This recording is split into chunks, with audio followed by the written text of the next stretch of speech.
Seit Jahren verzeichnet die Türkei ein Wirtschaftswachstum. Das verdankt die Türkei den fleißigen und zielorientierten Menschen im Land. Selbst mitten in der Corona-Pandemie gab es bisher kein Schrumpfen. Seit 2003 stieg das BIP der Türkei durchschnittlich 6% pro Jahr. Mit dieser Leistung erreichte sie den Status G20, ist also ein Land unter den 20 wirtschaftsstärksten Länder geworden. Unter dem BIP versteht man die produzierten Endprodukte und Dienstleistungen eines Staates in einem Jahr.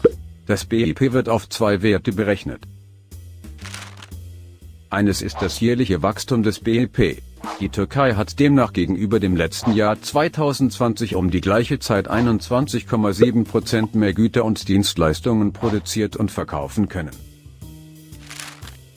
Der zweite BIP-Wert ist die Veränderung des BIP zum letzten Quartal. Hier vergleicht man die Zeitspanne von Januar bis März, also Q1 mit der Zeitspanne April bis Juni, dem Q2.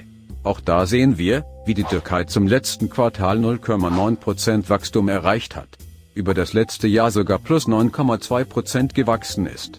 Bereits in den Quartalen davor erreichte die Türkei positive Wachstumszahlen, was nicht viele weitere europäische Länder der G20 geschafft haben. Daraus resultieren auch die Lohnerhöhungen. Dank dem steigenden BIP können Arbeitgeber in der Türkei den Arbeitsnehmern den Lohn mehr erhöhen, als die gleichzeitig steigende Inflation ansteigt.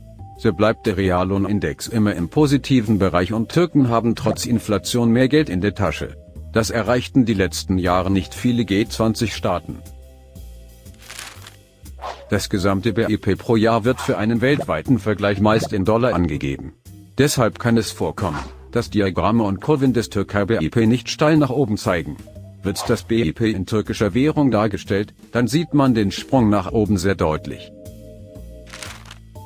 Das reale BIP gibt Auskunft über die Menge der verkauften Güter und Dienstleistungen in der Türkei, unabhängig von Veränderungen der Preise der Währungen.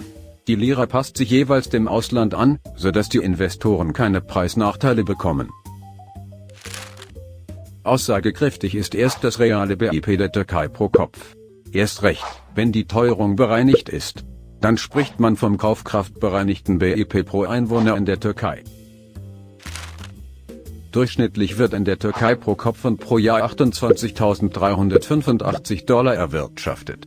Daraus ergibt sich der durchschnittliche und kaufkraftbereinigte Jahreslohn der Türken. Der Gehaltsunterschied, also die Schere zu anderen G20-Staaten, wird also immer kleiner, was bedeuten würde, dass die Türkei ihrem Ziel immer näher kommt, zu den 10 stärksten Wirtschaftsnationen zu werden.